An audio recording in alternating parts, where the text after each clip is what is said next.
Good evening.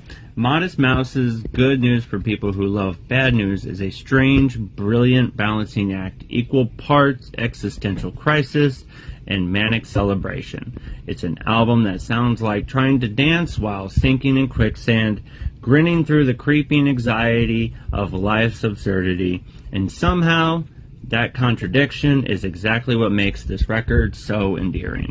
By the year of our Lord 2004, Modest Mouse had built a cult following with raw, unvarnished indie records like The Lonesome Crowded West and The Moon in Antarctica. Albums that dealt heavily in isolation, sprawling space, and despair.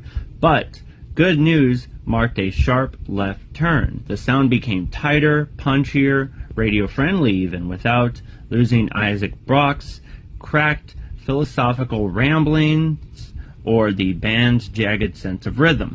Let's take the breakout hit Float On. It became unescapable that year for a reason. It offers an uncharacteristically optimistic shrug in the face of disaster. Car crash? We'll all float on. Mistaken citation? We'll all float on. It's Modest Mouse's sly way of acknowledging chaos and letting it roll off the shoulders. The riff bounces with a warped sense of joy, but under the surface there's always that twitch of unease, as if Brock is convincing himself more than the listener. But this record is no comfort blanket. Tracks like The World at Large and Blame It on the Titans are meditations on disconnection and restless wandering. Ocean Breeze Salty strikes the saddest nerve of all, mortality dressed up in shimmering off-kilter guitar lines. Isaac Brock's, gravelly, frantic delivery feels like the voice of a man who knows the joke's on him but can't stop telling it anyway. Instrumentally, the album feels looser, more playful than its predecessors.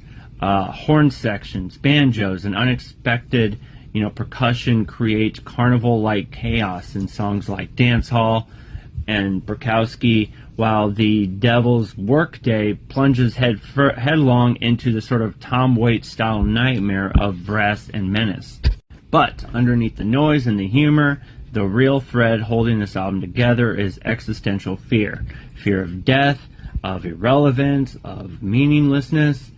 Brock wrestles openly with faith, purpose, and the human condition. Yet, unlike the, suffocating sadness of earlier albums, Good News laughs bitterly in the dark. It doesn't give answers, it just shakes its head and, dances in the fog.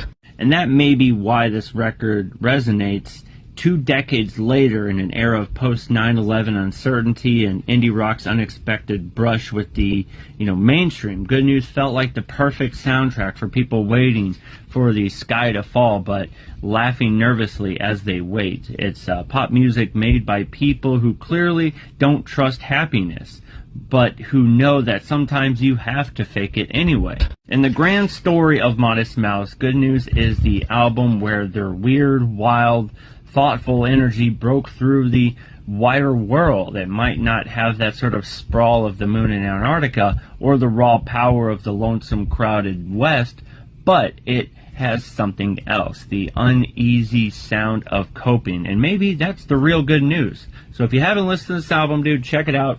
Let me know what you think. It's incredible.